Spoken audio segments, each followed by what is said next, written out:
Hey, I hope this finds you so well. It's hard to look near and far at the same time. There's an author, Catherine Schultz, I just heard interviewed recently on a podcast I listened to. And it was one of the things she was saying. She was talking about parenting, but I'm going to apply it somewhere else. It's hard to look near and far at the same time. What I'm going to attempt to do in the next several minutes is to connect macaroni and cheese to the answer to how to know what to do next in uncertain times, just in case we happen to come upon them.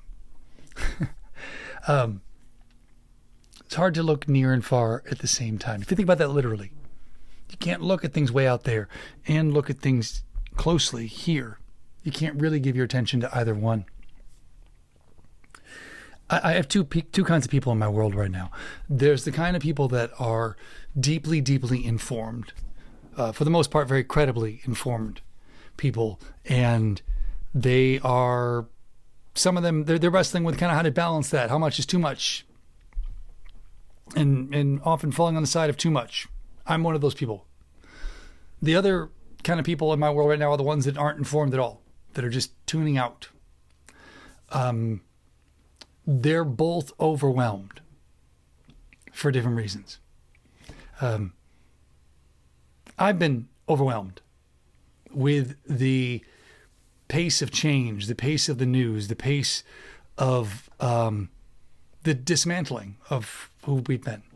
Stick with me, okay? Stick with me. This will be a little bit longer than normal, but that's on me. Part of my overwhelm is that I have been much less active, much less present in, frankly, serving you and this microphone, literal and figurative, that you afford me. And the reason I have been is because I have not wanted to add to the noise. And because I've realized that outrage isn't persuasive. And so I've been kind of waiting and informing myself to the extent that it has begun to just, well, not begun. It's long since come to the place where I feel complicit or like I am agreeing to things being done in my name that I don't agree with. So what do we do with that? We talk about macaroni and cheese, obviously. Many years ago, I was out to dinner with loved ones.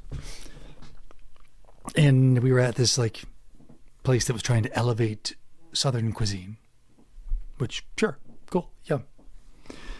And what I ordered came with macaroni and cheese. I like macaroni and cheese. I don't eat it as much as I used to for reasons that are relatively obvious, I think.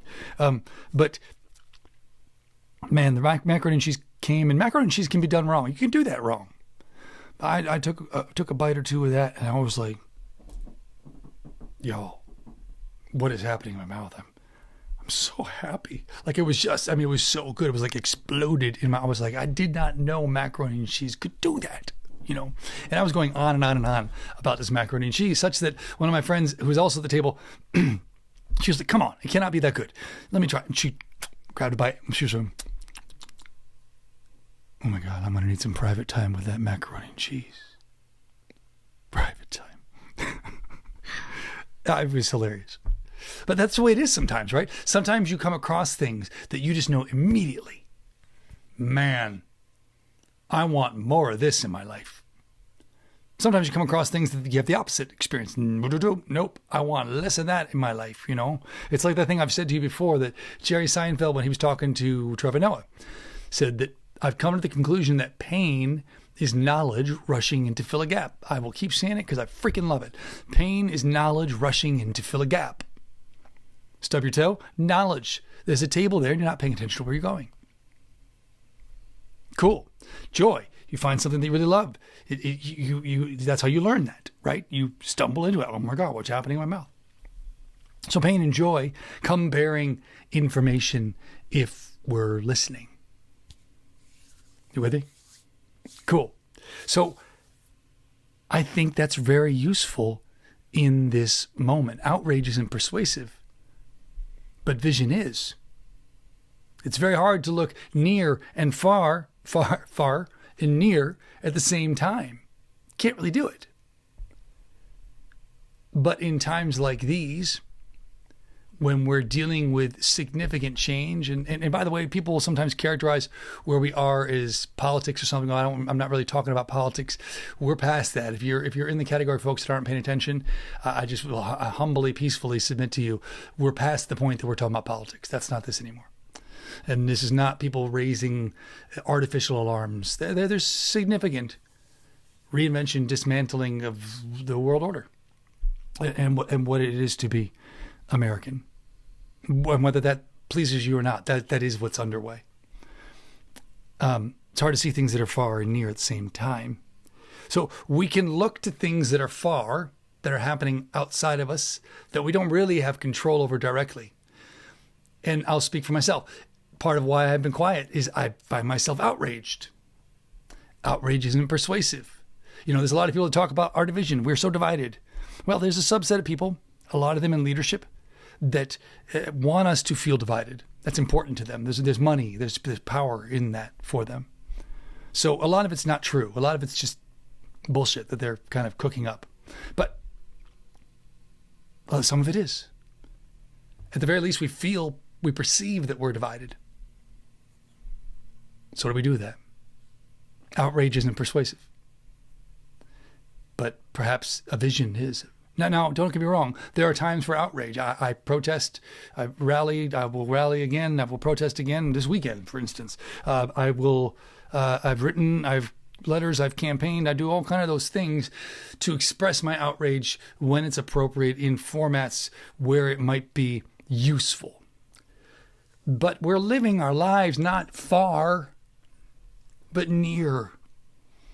In the areas we are near, that's where our power lives. That's the only place our power lives. What do we do here? Outrage isn't persuasive in that. But vision can be.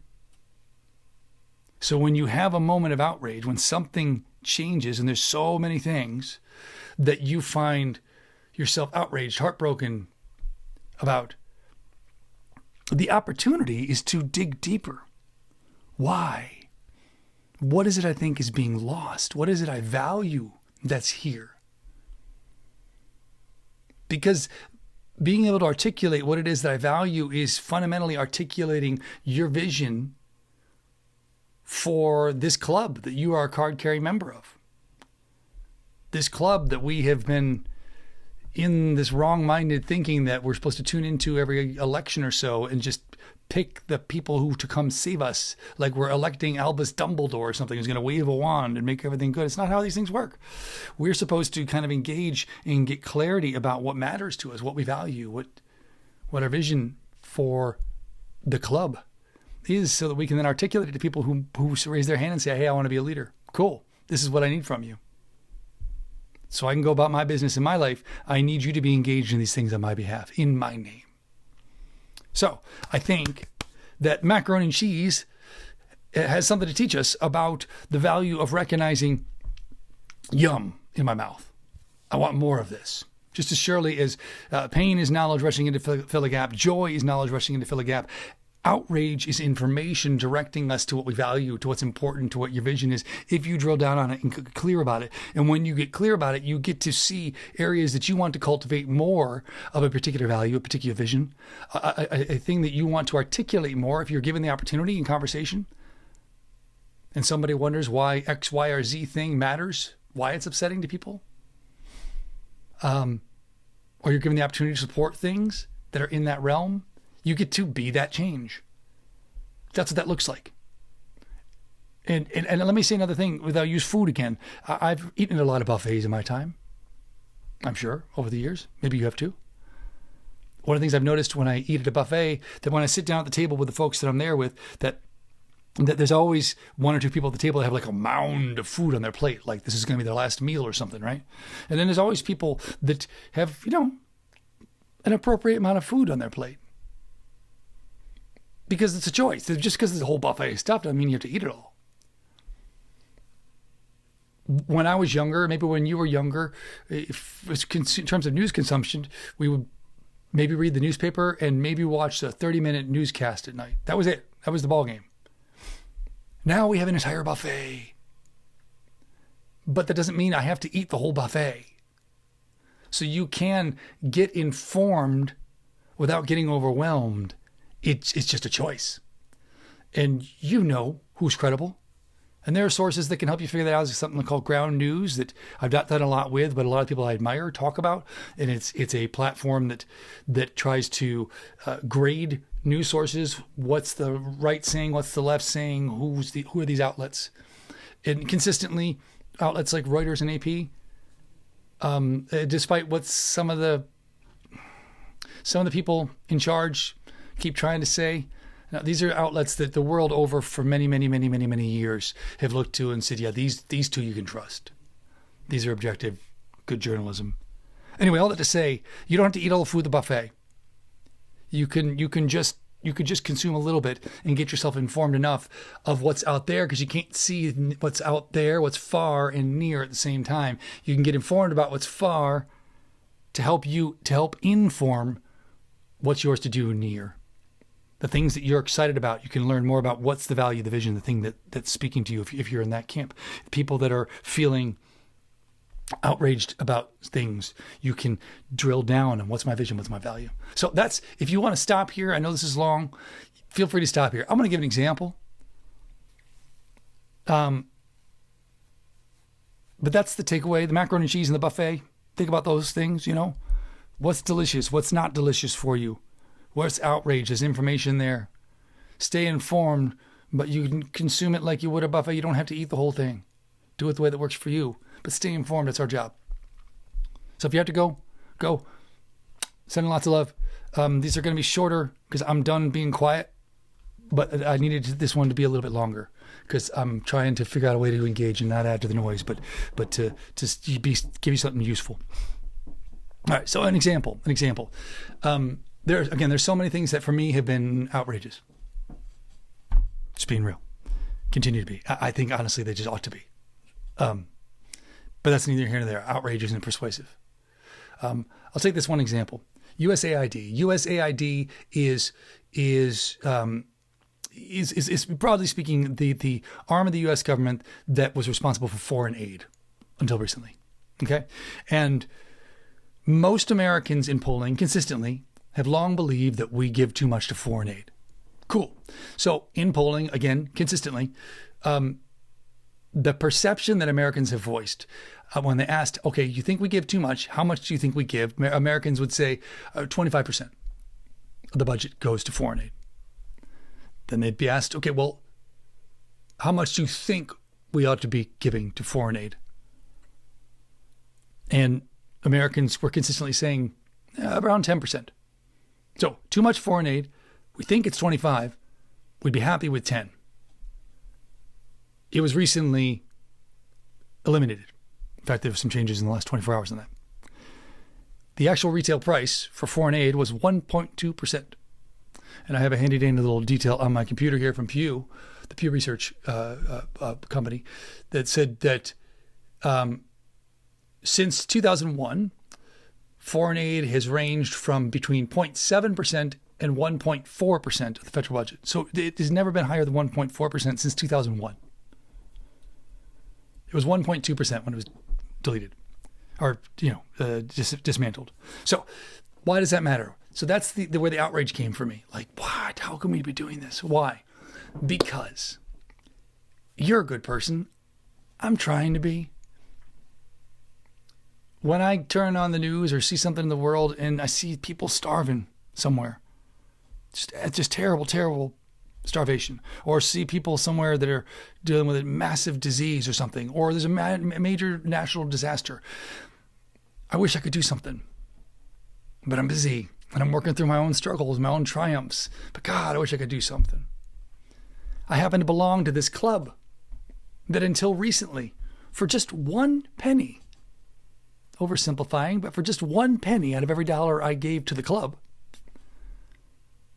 when I saw that starvation, I could be reasonably sure that we had some people there in my name doing something. Were they fixing it all? No. Were they perfect? No. Neither am I. Neither are you. That's not the target. The target is they were doing something. They were trying to help make a difference, and they were making a difference in feeding those people. They were making a difference in healing illness, where people are now dying, where people are now starving again. They were making a difference where disasters were occurring. In my name, in your name, in some small way. And that matters to me. Being a part of a club that I know is doing a lot of things in the world, but one of them is good. That someplace in the world there are people that when they hear about our club's name, they used to think, God, there's a lot of things I disagree with those folks, but thank God they were here. They helped me heal. They helped me find food. They helped us get through that time. In my name, in your name, for 1 penny. I want to be part of clubs like that. Maybe you've done this before, but I've gotten credit cards before because of the way they give a little bit to something. I've supported organizations because of how they're giving to a cause that I care about. Turns out I was a citizen of a nation that for just 1 penny was making significant difference in the world, doing good in my name and your name. Outrage isn't persuasive, but maybe vision is. Maybe vision speaks to a shared value. Vision, particularly when it's fortified with facts. Reminding me that I want to be a force for good in the world too, in my community. Looking at what's out there far. Where do I find outrage? Where do I find inspiration? And looking for how I can bring it near. In the only place that I can actually affect change. In the only place that I can actually heal the division. To the extent that it's true. The only way we're going to heal that division, it isn't through throwing our outrage at each other, but it is through sharing our visions. It is through finding the commonality, the overlap in our values, which I am willing to bet is more than what divides us. I just know it. And because of that, I just know we're going to come out better. So there you go. Enjoy that macaroni and cheese. Figure out what it's about. Consume from the buffet as you feel called to, but don't overconsume. But you can still manage to get to the buffet. You can do it. Just choose wisely. When you find things that taste great, when you find things that taste awful, when you find things that you're outraged by, find things that you're inspired by. Dig down. What's the vision? What's the value? Live more of that. Speak to more of that when the opportunities arise. When the opportunities arise to engage your outrage in the world, go for it. We were born for this moment. We were born for this moment. And the people who came before us, they're counting on us. The people that are to come, they're counting on us. Just to be who we've got the documents to prove we've been saying we are for a long, long time. But we've never quite hit the mark, and we can do it. I know that was a lot. For the 2 of you that are still here, thank you. I hope you found something here that served you. I hope you're being so very good to you and to each other. More to come. Shorter. Bye now.